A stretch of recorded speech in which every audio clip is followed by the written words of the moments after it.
అందరికీ నమస్కారం అండి. నా పేరు మధుబాబు బోరాడ, ఏపీజీడబ్ల్యూఎస్సీ జేఏసీ చైర్మన్ వ్యవస్థ.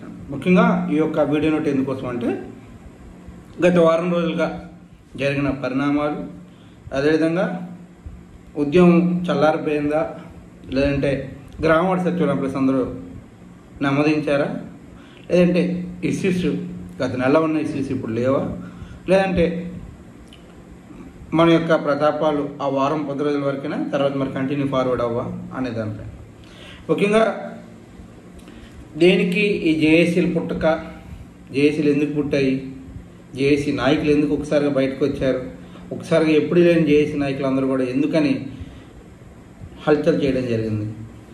భాగం ఏంటి?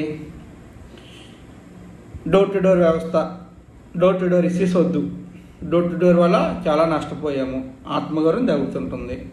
అబ్బాయిలే కాదు అమ్మాయిలు కూడా ఆ టైంలో ఇంటికి వెళ్ళడం కానీ, ఇంటికి వెళ్తున్నప్పుడు అక్కడున్న ప్రజలు వారి యొక్క రియాక్షన్స్ కానీ చాలా లైవ్ ఎగ్జాంపుల్స్ మీకు తెలుసు. నంద్యాల ఇష్యూ కానీ, పల్నాడు ఘటనలు కానీ చాలామంది చాలా విధాలుగా ఇబ్బంది పడుతున్నారు. అయితే దీనిపైన 2 జేఏసీలు గట్టిగా నిలబడ్డాయి, ముందుకొచ్చి మనం ఆపేద్దాం, డోర్ టు డోర్ సర్వీసులు ఆపేద్దాం, వాట్సాప్ నుంచి లెఫ్ట్ అయిపోయాం, నేను పెన్షన్ ఆపండి అని చెప్పడం జరిగింది.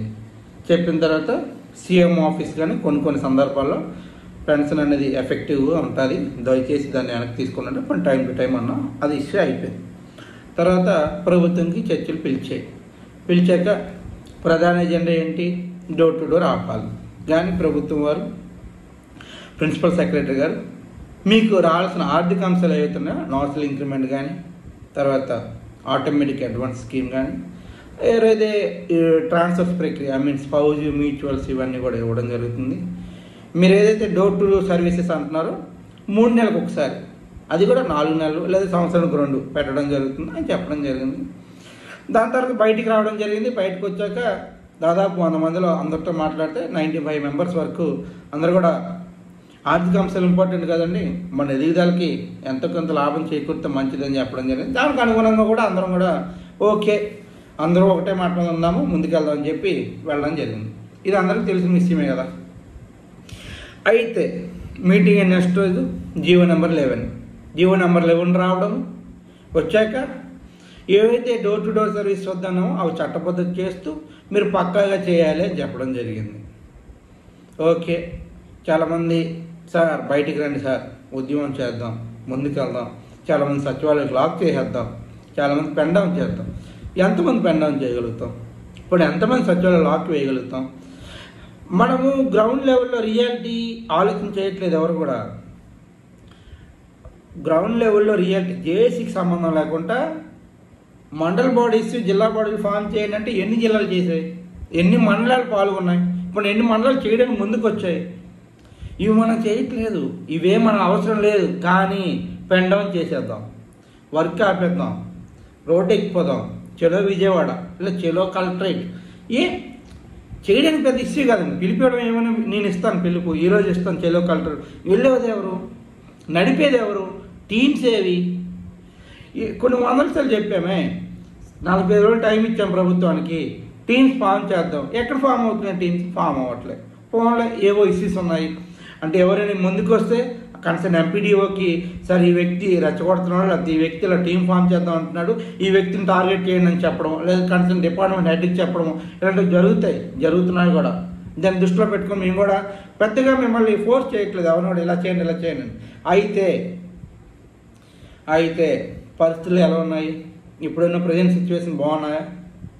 మనం అనుకునే ఏమైనా వస్తున్నాయా? ఆర్థిక అంశాలు మనం అనుకునే 45 రోజులు తీరిపోతాయి అనుకుంటున్నారా? లేవు కదా, రావు కదా. మరి ఇంకా ఎందుకు సైలెంట్గా ఉంటున్నాం? ఏం సాధించేసాం మనం సైలెంట్గా ఉన్నాం? ఇప్పటికీ గ్రూప్ ఆఫ్ మినిస్టర్స్ మీటింగ్ అన్నారు, ఎన్ని రోజులు అయింది? దానికి ఒక టైం పీరియడ్ లేదు, దానికి ఎస్టిమేటెడ్ డేట్ లేదు. వాళ్ళు ఎప్పుడు పెడతారో కూడా వాళ్ళకే తెలియదు. ఇప్పుడు పెట్టిన తర్వాత రిజల్ట్ ఎప్పుడు ఇస్తారో అది కూడా తెలియదు. అయినా సైలెంట్గా ఉన్నాం.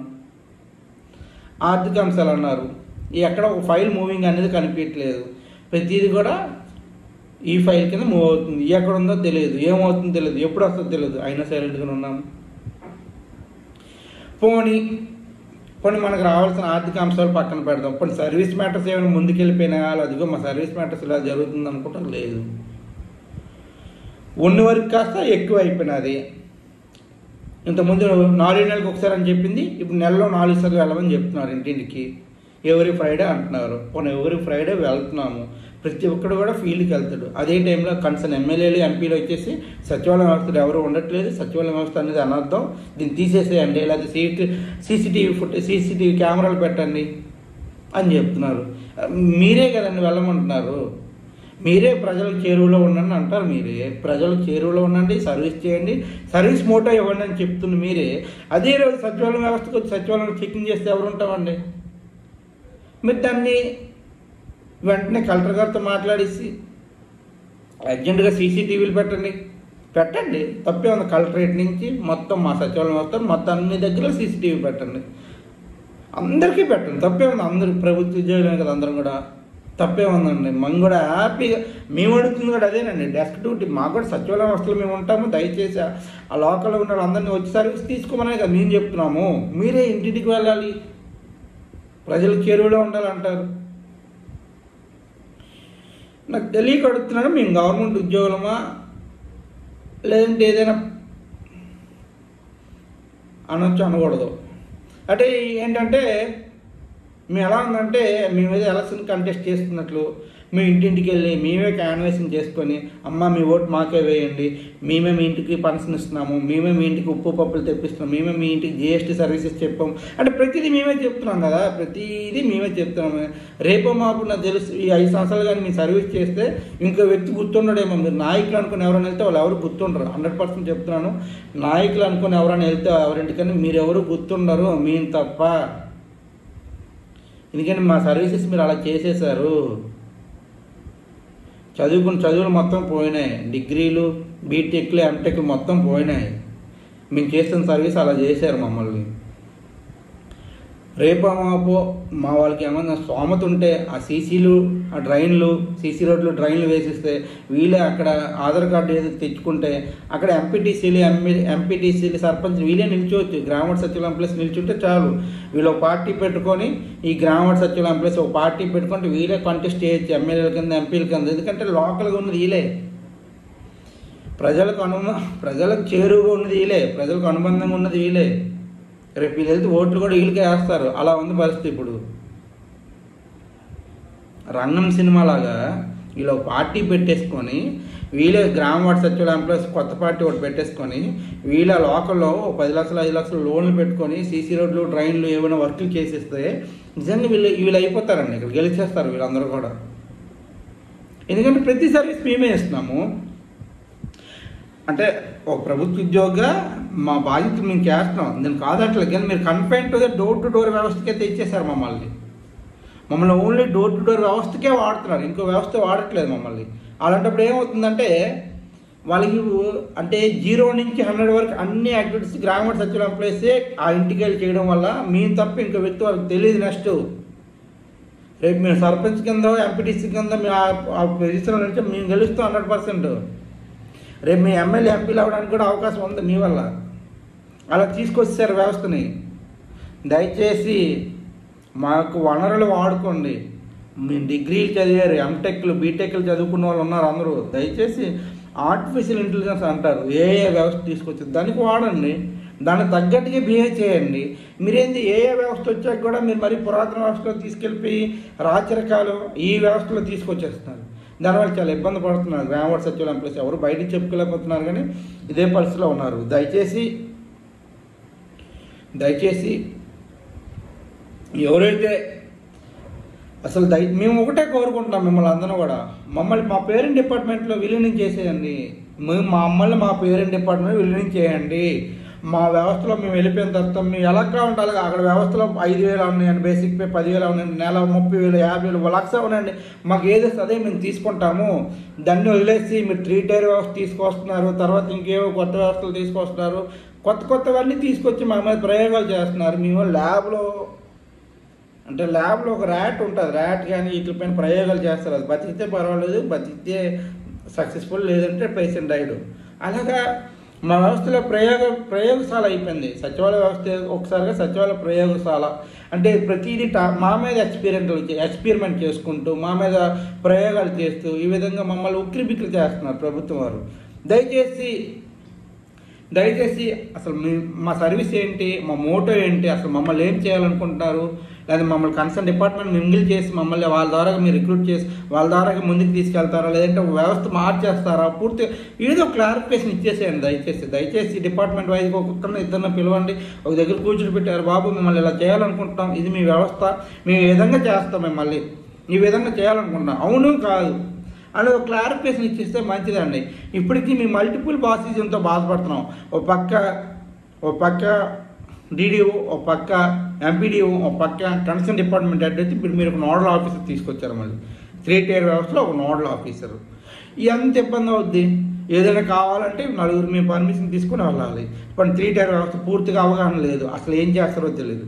ఒక పక్కన విజన్ 2047 అంటారు. మా దగ్గర నిజం చెప్తున్నాను, చాలామంది గ్రామ సచివాలయ ఎంప్లాయీస్ నరకయాత్ర పడుతున్నారు. అంటే చదువులకి వాళ్ళు ఎలా తీసుకొచ్చారంటే కాల్ సెంటర్ డ్యూటీస్ కింద వాళ్ళు కన్సిడర్ చేస్తున్నారు. విజన్ 2047 కాల్ సెంటర్ కంటే దారుణంగా వాడుకుంటున్నారు. వాళ్ళందరూ ఇబ్బంది పడుతున్నారు. ఏం చేయాలి పరిస్థితి, చిన్న ఉద్యోగాలు, తక్కువ శాలరీలు, ఏదైనా క్వశ్చన్ చేస్తే చాలు మరి వాళ్ళ మీద ఏం చేస్తారో తెలియదు, అలాంటి పరిస్థితులు ఉన్నాయి. తర్వాత ఇది ఏదైతే ఉందో 3 tier వ్యవస్థ కన్సర్న్ అంటే ఎవరైనా వెళ్ళరు అని అడగడం లేదు. మీకు నచ్చిన వ్యక్తిని ఎవరైనా ఎవరు ఉంటే వాళ్ళు నచ్చినట్లు వేసేసి నిన్ను వేసేసాం అంతే. ఇంక నీకు మాకు సంబంధాలే, నువ్వు ఆ వ్యవస్థలో ఉండాలి, వ్యవస్థలో చేయాలి. అరే మరి సెల్ఫ్ ఎందుకు, మేము ఉద్యోగాలు చదువుకుని వచ్చాము, ఉద్యోగాలు రాసింది ఒక కన్సర్న్ ఉంటుంది కదా, నువ్వు చెయ్యాలా, చేయొచ్చా, చేయకూడదా, మేము చేస్తాము చేయము. ఇప్పుడు విల్లింగ్ ఉన్నాడు వెళ్ళడం వేరు, విల్లింగ్ లేనివాడు కూడా మీరు వేసి చేస్తావో చేయమని దాని అర్థమైంది. సో మన వ్యవస్థ మరీ రోజుకి కింద స్థాయికే పోతుంది, పై స్థాయికి పోవట్లేదు. సగటు గ్రామ వార్డు సచివాలయ ఉద్యోగులు అందరూ కూడా దయచేసి మీరు ఆత్మ పరిశీలన చేసుకోండి. మనం ఏం కోల్పోతున్నాము, మన హక్కులు రోజుకి ఎటువైపు వెళ్తున్నాము, మనం ఏం సాధిస్తున్నాము, 6 సంవత్సరాలుగా మనం ఏం సాధించాము, ఇంకా 6 సంవత్సరాల తర్వాత ఏం సాధిస్తాము, ఇలాగే ఉంటాయి. దాన్ని దృష్టిలో పెట్టుకోండి, అందరూ దాన్ని దృష్టిలో పెట్టుకొని ముందుకు రండి. అమ్మ ఫీమేల్ ఎంప్లాయీస్ మీరు కూడా దాదాపు 50% ఉన్నారు. ప్రతి వీడియోలో చెప్తున్నాము, ఇదే నిజం, 50% ఉన్నారు. మీరు ఒక్కసారిగా ముందుకు వస్తే ఫీమేల్ మేల్ కలిసి అసలు మనం ఏం కోల్పోయినాము. మనం చదివిన చదువులు దేనికి, డోర్ టు డోర్ సర్వీసెస్ కోసం. మనకి ఎక్కడైనా చెప్పుందా డోర్ టు డోర్ వ్యవస్థలో చేయాలని చెప్పి? లేదు. మనం మార్చొచ్చు, జాబ్ చేతులు ప్రభుత్వాలు మార్చొచ్చు, కానీ అభిప్రాయం ఉండాలి కదా. 1,00,000 మంది 1,12,000 ఎంప్లాయీస్, మనం 1, 2, 3 1,12,000 మంది ఎంప్లాయీస్ తీసుకున్నప్పుడు ఒక అభిప్రాయ సేకరణ తీసుకోవాలి, ముందుకు వెళ్ళాలి. అని మీకు నచ్చిన జీవోలు వితిన్ 1 or 2 daysలో వస్తాయి. ఇంక్రిమెంట్ ఫైల్ ముందుకు రావు, నోషనల్ ఇంక్రిమెంట్స్ వెళ్ళవు, ఆటోమేటిక్ అడ్వాన్స్ స్కీమ్ రాదు, ఓ ప్రమోషన్ ఛానల్ పైన ఇష్యూస్ ముందుకు రావు, గ్రూప్ ఆఫ్ మినిస్టర్ మీటింగ్ ముందుకు వెళ్దు. కానీ మీకు ఏదైనా కావాలని మాత్రం వితిన్ 1 or 2 daysలో జీవో రిలీజ్ అయిపోవడం, రావడం, వెంటనే circulate to all the district collectors and MPDO ప్రతిదీ. ఇంకా మరి మాకు రావాల్సిన వాటి పైన ఎందుకు అంత దృష్టి పెట్టట్లేదు ఎవరు కూడా? సర్వీస్ మోటివ్, అవును గ్రామ వార్డు సచివాలయ ఎంప్లాయీ సర్వీస్ మోటివ్లోనే ఉన్నాము, చేస్తున్నాం కూడా. మోనతో సైక్లోన్ వచ్చినప్పుడు కూడా చేసాము. కానీ మేము ఎంత సర్వీస్ మోటివ్ చేసి రాత్రి పగలు తేడా లేకుంటే ఫ్యామిలీస్ దూరంగా ఉండి ఆ రైన్ కోట్లు స్వెటర్లు వేసుకుని వెళ్తున్న టైంలో ఆ రోడ్లు కూడా సరిగా కనిపించిన గుంతుందో ఏముందో తెలియక చెట్టు పడిపోకపోయినా మేము ముందుకెళ్ళి ఇవన్నీ చేస్తే అవార్డులు ఎవరికి ఇచ్చారంటున్నాను? మానిటరింగ్ ఆఫీసర్స్ ఎవరైతే మానిటరింగ్ చేస్తున్నారో వాళ్ళకి అవార్డులు ఇచ్చారు. గ్రౌండ్ లెవెల్లో ఎంప్లాయ్కి ఎందుకు అవార్డు ఇవ్వలేకపోయినారు? ఈచ్ డిపార్ట్మెంట్ ఒక వ్యక్తి చాలు. సర్వే డిపార్ట్మెంట్ ఒకరు, ఇంజనీరింగ్ ఒకరు, వెల్ఫేర్ ఒకరు, అగ్రికల్చర్, హార్టికల్చర్ 19 డిపార్ట్మెంట్ 19 మంది 19 అవార్డులు ఇస్తే చాలు కదా. ఆ డిపార్ట్మెంట్ మొత్తానికి అది వచ్చినట్లే కదా. మరి అది ఎందుకు ఆలోచన చేయట్లేదు ఎవరు కూడా? శాలరీలు కిందటి నెల ఇబ్బంది పడ్డాం, ఎందుకంటే మీకు తెలిసిందే లేదు, ఈఎంఐలు అనేవి 2వ తారీఖు కట్ అవుతాయి. ఏ బ్యాంక్ అయినా, SBI కానీ ఇవన్నీ 2వ తారీఖు కట్ అవుతాయి. మనం 1 day లేట్గా పడిన కొద్దీ ఏమవుతుందంటే ఆటోమేటిక్గా అది కట్ అవ్వగానే ఆటోమేటిక్గా పెనాల్టీ కింద 295 మన సైడు, వాళ్ళ సైడ్ నుంచి 500 రూపాయలు ఎక్స్ట్రా పడుతుంది. అలాంటివి ఒక వ్యక్తికి ఒక ఈఎంఐకి ఉంటే 600 పడితే 3 ఈఎంఐలు అంటే 1800. ఈ 1800 రూపాయలు ఎక్కడి నుంచి వస్తుంది? ఎవరు తప్పు? ఇది మా తప్పు కాదు కదా. ఇదే మాకు మేము గవర్నమెంట్ బ్యాంక్ చెప్పలేకపోతున్నాం. సార్ గవర్నమెంట్ శాలరీ లేట్గా వేశారు అందువల్ల సార్ వెనక్కి తీసుకున్నంటే సరే మీరు అనుకోవచ్చు ఒక డే లేట్ అయితే ఇంత ఇబ్బంది పడిపోతారండి. చాలామంది ఇబ్బంది పడతారు. 30,000 రూపాయలు ఎప్పుడు పడుతుందా, పాల బిల్లు నుంచి పాల బిల్లు, కరెంటు, ప్రతిదీ కూడా ఆ 30,000 మీద బతుకున్న వాళ్ళు చాలామంది ఉన్నాము. 90% అయితే గ్రామ సచివాలయ ఎంప్లాయీస్ ఇంత ఇబ్బందులు పడుతున్నా కూడా, ఇంత వ్యవస్థలో ఇంత చేస్తున్నా కూడా ఇంకా అంతమంది ఉద్యోగం చేయడానికి కారణం ఏంటంటే మిడిల్ క్లాస్. ఆ 30,000 వస్తే ఏదో సాధిస్తాము, ఆ 30,000 ద్వారాగా ఓ పక్క సేవింగ్స్, ఓ పక్క పిల్లల స్కూల్ ఫీజులు, ఓ పక్క ఇంట్లో వాళ్ళకి రేషను, ఓ పక్క మెడికల్ అసిస్టెన్స్, ఇవన్నీ కూడా ఈ 30,000లోనే మేము చూసుకుంటున్నారు చాలామంది. దాన్ని మీరు అవకాశంగా తీసుకోకూడదు. ఎంత అమౌంట్, ఎంత తక్కువ జీతంతో కూడా ఇంత సర్వీస్ చేస్తున్నారు, వీళ్ళకి మనం ఎందుకు మంచి చేయకూడదు అనేది చూడాలి. దయచేసి ఎమ్మెల్యేలు ఇప్పుడు సచివాలయం గెలిపి ఎవరూ లేదు యాక్షన్ తీసుకుని అంటారు కదా, దయచేసి 175 ఎమ్మెల్యేలు కూడా వీళ్ళు ఈ వ్యవస్థలో ఇంత తక్కువ జీతంతో ఇంత వర్క్ చేస్తున్నారు, వీళ్ళకి ఎందుకు కొత్తగా వీళ్ళకి ఎందుకు పే స్కేల్ పెంచకూడదు, వీళ్ళకి ఎందుకు ప్రమోషన్ ఛానల్ ఇవ్వకూడదు, వీళ్ళకి ఎందుకు బేసిక్ పే మార్పు చేయకూడదు అనేది ఎమ్మెల్యేలు మాట్లాడాలి. మేము ఓటర్సే అండి, దయచేసి అర్థం చేసుకోండి. గవర్నమెంట్ ఉద్యోగులు ఓటు వేస్తారు అందరికి కూడా. సో మాకు ఓట్స్ ఉన్నాయి, మాకు ఫ్యామిలీస్ ఉన్నాయి, మేము ముందుకు వెళ్ళగలం. దయచేసి మా యొక్క బాధలు అర్థం చేసుకోండి. గ్రామ సచివాలయ ఎంప్లాయీస్ యొక్క ఇష్యూస్ ఏంటో తెలుసుకోండి. ఫస్ట్గా ఎంత ఇబ్బంది పడుతూ మాట్లాడవలసిన అవసరం ఎందుకు వస్తుంది? నేటివ్ మండల్ కాన్సెప్ట్ లేదు. ఇంతకుముందు నేటివ్ మండలి ఉండేవాళ్ళం, కొన్ని సొంత ఇల్లు, ఆ కిరాయి ఏదో మిగిలేదు. ఇప్పుడు పక్క మండలికి వెళ్ళాము, పక్క మండలికి వెళ్ళినప్పుడు హౌస్ కిరాయి అనేది పెరుగుతుంది, ఒక 5,000 ఎక్సెస్ పడుతుంది. ఆ స్కూలు, ఇంటి పక్కన స్కూల్ ఉండేది ఇంతకుముందు, బై వాకో లేదా బై బైక్ మీద తీసుకెళ్ళాను. ఇప్పుడు 25-30 కిలోమీటర్ స్కూల్కి అంటే ఒక పక్కాగా వెహికల్ పెట్టాలి, ఒక ఆటో సర్వీసో లేదా క్యాబ్ సర్వీసో ఏదో ఓ 10 మందితో పెట్టుకుని దానికి ఎక్స్ట్రా అమౌంట్ పడుతుంది. ఇవన్నీ ఎవరు వస్తున్నారు? ఈ 30,000లోనే కదా కడుతున్నారు అందరం కూడా. మరి ఇవన్నీ ఎందుకు అర్థం చేసుకోవట్లేదు ప్రభుత్వం వారు? సర్వీస్ వస్తే చాలు, ఇంకేది తుఫాన్ వచ్చినా, సునామీ గట్రా రాలేదు కానీ సునామీ, తుఫాను, ఫ్లడ్స్, ఇంక ఏం జరిగినా కూడా గ్రామ సచివాలయ ఎంప్లాయీస్. ఏ ప్రభుత్వ పథకానికైనా గ్రామ సచివాలయ ఎంప్లాయీసే. ఏదైనా ఏ డిపార్ట్మెంట్కైనా ఏదైనా వర్క్ ఫ్లో అయిపోయినప్పుడు, ఏదైనా వర్క్ ఇబ్బంది పడినప్పుడు గ్రామ సచివాలయ ఎంప్లాయీస్ ఉన్నారు, వాడుకోండి. ఓ పక్క ఇరిగేషన్ అవనాయండి, మైనారిటీస్ అవనాయండి, సబ్ రిజిస్టర్ ఆఫీస్ అవనాయండి, ఎవరైనా ఎనీ డిపార్ట్మెంట్ ఎవరికైనా వర్క్ ఫ్లో ఆగింది, ఈ స్ట్రెంత్ లేదు, మాకు స్ట్రెంత్ అక్కడ వర్క్ ఆగిందంటే గ్రామ సచివాలయ ఎంప్లాయీస్ ఉన్నారు, వాళ్ళు ఆడుకోండి. అరే మేము దేనికి సర్వీస్ మోటివే, ఇంక మాకు ఎదుగుదల లేదు, మాకేం ఉండదా, ఓన్లీ ఇంక సచివాలయ ఎంప్లాయీస్గా జాయిన్ అయ్యి సచివాలయ ఎంప్లాయీస్లోనే రిటైర్మెంట్ అవ్వాలా? దయచేసి మళ్ళీ మేము చెప్తున్నాము, మమ్మల్ని దయచేసి మా యొక్క మాతృ డిపార్ట్మెంట్కి అప్ చెప్పేసేయండి. ఈ GSWS ట్యాగ్ అనేది మొత్తం తీసి పడేసేయండి. అది తీసేస్తే సర్వే డిపార్ట్మెంట్, మీ సర్వే డిపార్ట్మెంట్కి అప్ చెప్తారా, రెవెన్యూకి అప్ చెప్తారా, మీ బాధ్యత. ఆ DDOలు వచ్చి తహసీల్దారులో మండల సర్వేలో పెట్టండి. ఇంజనీరింగ్ అసిస్టెంట్ ఉంది, 4 డిపార్ట్మెంట్ ఉన్నాయి, నలుగురిని 2,500 కింద ఒక్కొక్క డిపార్ట్మెంట్ స్ప్రెడ్ చేయండి. స్ప్రెడ్ చేసి వాళ్ళకి అప్ చెప్పండి. అలాగే ఏ డిపార్ట్మెంట్కి అప్ చెప్తే వారి వర్క్ వాళ్ళు చేసుకుంటారు. మీరేం చేస్తున్నారంటే ప్రజలకి సర్వీస్ మోటివ్ మీద ఆలోచిస్తే GSWS వ్యవస్థను నిర్వహణ చేస్తున్నారు. మా వ్యవస్థ ఓన్లీ ఫర్ సర్వీస్ మోటివ్ వ్యవస్థ అయిపోతున్నాము. GSWS అంటే గ్రామ సర్వీసు, వార్డు సర్వీస్ అంతే. సచివాలయం మరలేదు, సర్వీస్ గ్రామ సర్వీసు, వార్డు సర్వీస్ ఎంప్లాయీస్. అదే విధంగా ముందుకు తీసుకెళ్తున్నారు మీరు అందరూ కూడా. దయచేసి మమ్మల్ని మీ పిల్లల వాళ్ళే భావించి, ఏజ్ ఉంది అందరికీ, 22 ఇయర్స్ నుంచి జాబ్లో ఉన్నారు, చాలామంది యంగ్ ఏజ్లో ఉన్నారు, మమ్మల్ని యూటిలైజ్ చేసుకోండి, మా యొక్క సర్వీసెస్ యూటిలైజ్ చేసుకోండి, మాకు చదువులు మీరు యూటిలైజ్ చేసుకోండి. ప్రపంచం ఆర్టిఫిషియల్ ఇంటెలిజెన్స్ మీద ముందుకు వెళ్తున్న తరుణంలో మీరు రాచరిక వ్యవస్థలో వెనక్కి తీసుకెళ్ళి మమ్మల్ని ఆ వ్యవస్థలో మరి పడేయకుండా ఈ ఆర్టిఫిషియల్ ఇంటెలిజెన్స్ మీద మరి బేస్ చేసుకుని మమ్మల్ని ముందుకు తీసుకెళ్ళి మరింత పురోగతి సాధిద్దాం. 2047 విజన్ అన్నారు, ఆ విజన్ తగ్గట్టుగా మమ్మల్ని వర్క్ చేయించండి. ఆ విజన్ తగ్గట్టుగా మమ్మల్ని మీరు మోటివేట్ చేసి తీసుకెళ్ళాలి. కానీ మీరు ఎలా అంటే వెనక్కి తగ్గిస్తున్నారు తప్ప ముందుకు తీసుకెళ్ళట్లేదు. నిజంగా చెప్తున్నాను, చాలామంది ఏదో ఉద్యోగం చేస్తున్నారు అంతే. అంటే మెమోలు భయపడో, సోకాజులు ఇస్తారని భయపడో, లేకపోతే మల్టిపుల్ బాసిజం వాళ్ళు భయపడో వర్క్ చేస్తుంది. ఎవరు కూడా సెల్ఫ్ సాటిస్ఫాక్షన్ అనేది లేదు. 100% చెప్తున్నాను, 100% ఎవరు కూడా సంతృప్తిగా చేయట్లేదు. దయచేసి గవర్నమెంట్ పక్షాన ప్రభుత్వం ఎప్పుడు, గవర్నమెంట్ ఉద్యోగుల పక్షాన ప్రభుత్వం ఎప్పుడు నిలబడాలి. దయచేసి ప్రభుత్వం వారు ఈ విధంగా ఆలోచించాలి. దయచేసి నారా లోకేష్ గారికి డిప్యూటీ సీఎం పవన్ కళ్యాణ్ గారికి, సీఎం చంద్రబాబు నాయుడు గారికి, వివిధ డిపార్ట్మెంట్ యొక్క మంత్రులు వాళ్ళందరూ కూడా మేము చెప్తుంది ఏంటంటే గ్రామ వార్డు సచివాలయం ఎంప్లాయీస్కి ఒక్కసారి మీరు అందరూ కూడా క్యాబినెట్ పరంగా మీటింగ్ ఏర్పాటు చేయండి.